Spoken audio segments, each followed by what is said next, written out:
Hi, I'm Clarice, I'm Shivani. and I came to artistry actually through immersive technology.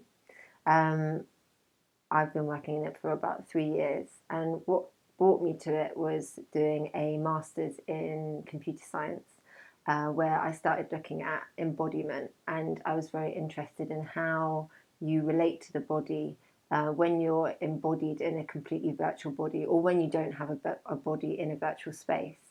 I'm very interested in how that changes the way that you relate to yourself and relate to other people that are in the virtual space or outside of the virtual space, how it makes you relate to the body that you can see and the body that you can feel. Um, I usually make quite participatory pieces of artwork, um, usually quite playful. I quite like making things that are a bit silly and not too serious. I think a lot of VR is often, I think, because it can be quite a strong affecting, it's often quite serious, but I like to do something that's a bit more on the silly end. Um, to Yeah. So my background is actually in science, and then I started working in filmmaking. So for the last 6 or 7 years, I've been working mostly in camera, but also other parts of production and filmmaking. And I started working in VR about 4 years ago as part of a PhD program in London, where I'm actually looking at physical effort and embodiment. So I started working in this field around then, and since then I've been working on several VR projects, mostly exploring the idea of having a body in a virtual space, but particularly around agency and effort.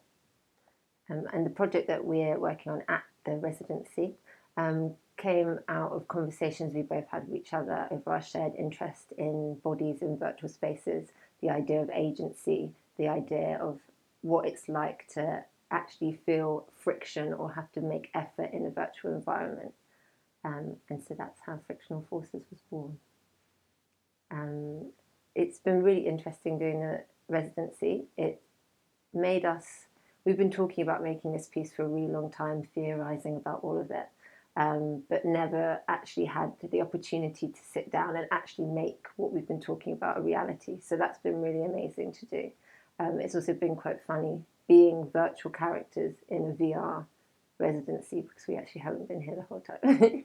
Yeah, we've had to work remotely as part of the residency, which has been very interesting, as Clara says, kind of communicating with people who've been here the whole time.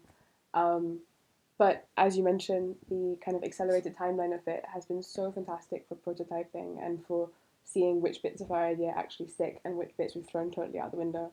So yeah, I'm thrilled that we've had the opportunity. We would love to develop this piece further. The residency has given us the opportunity to really explore what about it we find interesting, what works, what doesn't work, explore the details of the interaction in the space and how you. So the pieces both uses the virtual world and the physical world and explores the space between those. And I think being able to explore that has been really valuable. And I think we'll definitely explore that further in the future. Yeah, and expand on it quite a lot, I think, and also push a bit deeper with some of the ideas that at the moment are, still quite literal or still quite didactic, and we'd like to kind of move a bit beyond that. Um, I think individually we're both also um, developing our own work, and what's been really fantastic about this project is that we each have quite distinct contributions to it based on our backgrounds and our skill set. And it's been really interesting for me working with Clarice because when you don't bring the same things to the table, you really gain a collaboration always does that for you. You really gain insight into what other people do and their process as well.